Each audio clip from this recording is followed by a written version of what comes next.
Thank you, Abraham. Here's my dilemma. I launch my desire.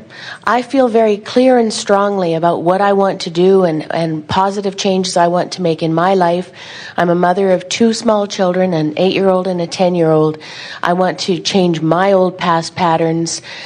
However, how can I stand firm with that and continue to do that when I have a husband who is not at all in that same vibrational believing, and in fact doesn't even believe in what I believe in? Well, what's your husband got to do with your vibration? He can't get in there and vibrate in you. I understand that, but it's your attention to him that is messing up your vibration. Yes. So what you're saying is, how can I find the power to offer a vibration that pleases me when I've got someone that I'm observing that causes me to offer a vibration that I don't want to offer? Exactly. We say, well, that's why we began here today as we did, that the only thing that is relevant is where I am relative to where I want to be. So we're going to dramatize this for you just to make it fun and obvious what's happening. So you say, here I'm living and I've launched this clear idea. We heard you and we could feel that. I have this clear idea. So there's me and my clear idea. The only 2 things that matter. Except for him. There's me and my clear idea, and that's all that matters except for him. So there's my clear idea and where I am and him. And he's an increasingly big part of where I am. If he would just clean up his act. And we say, you have to disregard anyone outside of your vibration. When you give your attention to anything, you activate it in you. So what you want to do is activate within you the parts of him that match what you want. And there are some. It's a matter of focusing. It's about training yourself to focus in a way that feels good rather than just sloppily looking at whatever. When you go to a buffet, do you just let them pile anything on your plate? No. Really? No. You don't just say, Bring it's it up on. to you. You mean you choose? I do. So why don't you do that with your husband? Does he pile it on your plate? Yes, he's very strong. Well, we thought that's what you'd say, because it does feel a little bit like people who are strong in personality can assert themselves into your experience. But there's a little trick or technique that if you will apply it, you'll start to get some relief in this. And we call it making peace with where you are. In other words, there are a lot of people who really need cooperation from everybody around them before they believe they can begin moving toward where they want to go. And we want to say to you, you don't need cooperation from anybody but yourself. But you've got to stop pushing against the parts of others that feel like they're not going the way you want. In other words, you've got to clean up your own vibration, and you do that by disregarding some of it or by sifting through it and finding the best of it. What do you think is the behavior that stands out the most in your husband's personality that feels hindering to you? The negativity, aggression. So are you saying to us that he is angry? Yes. And what have you heard so far here today about why anyone would have that knee-jerk response of anger? Why do you think he's moving to anger? Well, I don't know about whether he's moving to anger, but I know that I've moved to anger. Well, that's logical, Yeah. but let's talk about him just for a moment. Okay. So he's angry, and what does that mean? If you're looking at him objectively as a teacher or a counselor or someone who loves him, and you see him in anger, what do you think he's chosen anger over? Pain. And pain of what? His past. And a past that feels like disempowerment? Yes. So his anger is the way that, without really knowing it, he tries to take control of his life back. And don't you respect that?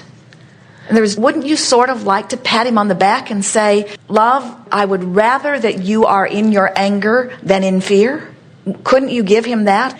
Now, if you're in fear of his anger, then that's a hard one for you to do. But if you can objectively stand back a little bit, as we do, if we met your husband and we saw him in pain and in memory of his past, we'd be coaching him into anger. And you'd say, oh, Abraham, thanks a lot. Now he's taking it out on me. I liked him better when he was depressed. You hardly even knew him when he was depressed, because the depression was so awful that he's been practicing the art of anger for a long time, you see. So when we say make peace with something, this is a mechanism where you can make peace with this. Because when you think about it, now try just for a moment to just be where you are, thinking about your hard to live with husband and the anger and aggression that he displays. And just ask yourself on a visceral level, on how it feels in your stomach. Would you rather that he was in despair and fear, or would you rather, for his sake, that he were in anger? Oh, for sure, anger. All right, so now you've just made a little bit of peace with that. In other words, you've just closed the gap. You just found relief as you thought about the subject of your husband. You feel better about him right now than you have in a long time.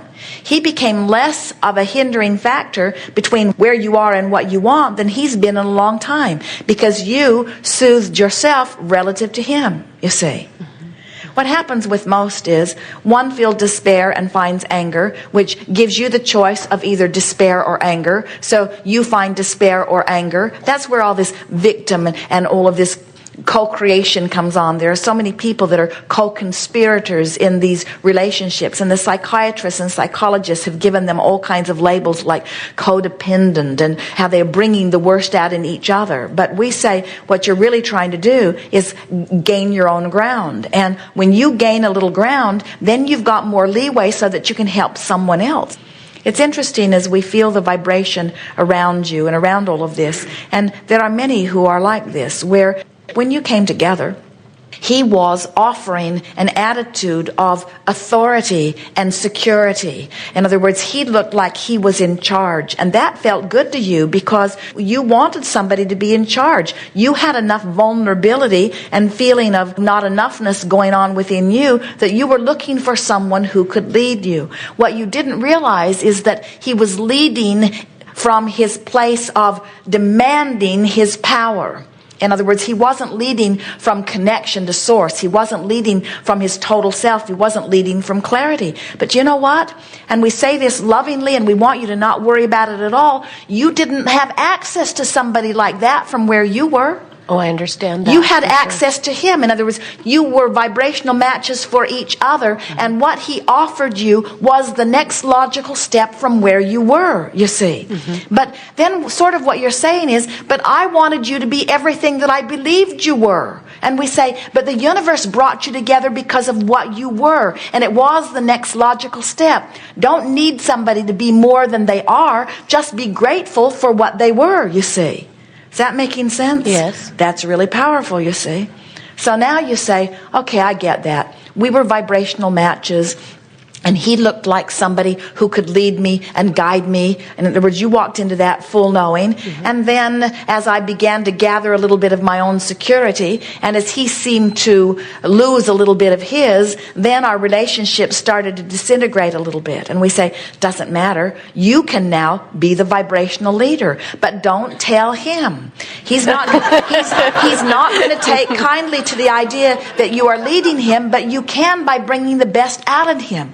In other words, as you make lists of the things that you appreciate about him, go home today and make a list of the way your life improved when you met him. And make a list of why you wanted to be with him. You can remember why you wanted to be with him. And reactivate that within yourself. And then on another page, make a list of the positive aspects that you see, so that you activate the very best of him in you. And it is our promise that as soon as tomorrow, more of the best of him will be reflected in your own experience, you see. It happens every single time. There are people who say, Abraham, I'm having this experience of violence or anger. Should I leave? And sometimes we say it might be a good idea, but always we say, if you go, you will take your vibrational self with you. And it's so much less disruptive to your experience and to that of your family if you find vibrational alignment with the best of where you are, because then you can step into the next logical step and the next logical step and the next logical step. This relationship can improve dramatically, and it is our expectation that it will. We wouldn't go running off we would clean up our vibration. And we wouldn't have conversations with him about, I'm cleaning up my vibration so that you will treat me better. We would clean up our vibration, and we would acknowledge that you are being treated better, not just by him, but by everyone who touches you in every way. We have enjoyed this interaction immensely. You are powerful creators in your perfect place. And it is our desire that you make peace with where you are, no matter where you are. No matter what the diagnosis, no matter what the current state of financial affairs, no matter what the relationship is currently happening with those significant people in your life, we want you to try your best to feel as good as you can feel about where you are right now. And with that small effort, your energy will shift, and everything that you've been wanting about that will begin to take form and shape. Isn't it interesting? People will say, "Hey, Abraham, I want to be over there." And we say, "What's it like over there?" And they say, "Got to be better than over here." And we say, "Yes, but tell us what's over there." And they say, "I can't, I'm not over there. But I can tell you it's got to be better than what's over here." And we say, "Well, if you talk about what's over here, you can't get over there." And they say, "But I don't want to be over here, I want to be over there." And we say, "Then talk about what's over there." And they say, "I can't, I'm over here." And we say, "Yes, you can. You can try." "No, I can't talk about what's over there till I get over there." "Then you'll never get over there. You have to talk about what you think might be over there. You have to try to find the feeling place of what's over there. You have to dredge up from your past things that are sort of like what you think might be over there. You have to activate vibrations within yourself that are different than what's over here if you want to be any place other than what's over here. You are vibrational beings first and foremost. Flesh, blood, and bone, yes, you are. Beautiful beings. But you are vibration. Vibration. Vibration. And you live in a universe that is vibrationally based. And law of attraction is matching you up with things that mimic, that exactly replicate the vibration that you are offering right now. So you have in every moment a unique mix of vibrations that is somewhere between what you really want and who you really are and where you are and what you're observing now. And as you make more and more effort to choose your vibrational nature by feeling your way into improved feeling thoughts, what begins to happen is that everything in the universe that matches the improvement becomes part of your now experience. And as it becomes part of your now experience, it's easier for you from this new improved place to anticipate something new and improved again. But friends, we're not guiding you this way because we think there's something inappropriate with where you are. You don't have to go somewhere because where you are is inappropriate. You want to go someplace because it is your nature to continue to move. You cannot stand still because you cannot cease to offer a vibration. So it is only important that you find thoughts that feel good because it is inevitable, hear this, it is inevitable that you are going to always move towards something. So why not let it be something that is pleasing to you? You can't stand still because you can't cease to vibrate. And law of attraction will not stop responding to the vibration that you're offering. The way you feel is your indication of the direction of your movement. And so when you seek joy, and on your way to joy, you might stop off in rage. You might stop off in revenge. You might stop off in worry. You might stop off in frustration. But as you are deliberately reaching for the improved relief that a decision of thought will bring you, you're going to start loving life. We don't want you to go someplace else because someplace else needs to be gone to. We don't want you to paint a picture because the world needs another picture. We don't want you to invent something because the world needs an invention. We want you to fulfill your own desires because you can't have fun unless you're up to speed with what you gave birth to. When contrast causes you to launch a desire, you got to get up to speed with it in order to stay in alignment. This is the promise you made from your non-physical perspective before you came into this body. You said, I know the environment will inspire the new idea, and I'll do my very best to stay up with the new idea. And I'll be able to know how I'm doing by the way I feel. So expansion is inevitable. You provide it whether you know you do or not. You are so free, no one else can vibrate for you. The basis of your experience is absolute freedom. The only question is, What is the standard of joy that you are demanding for yourself? And we want to say to you, from your non-physical perspective, it's a high, high standard.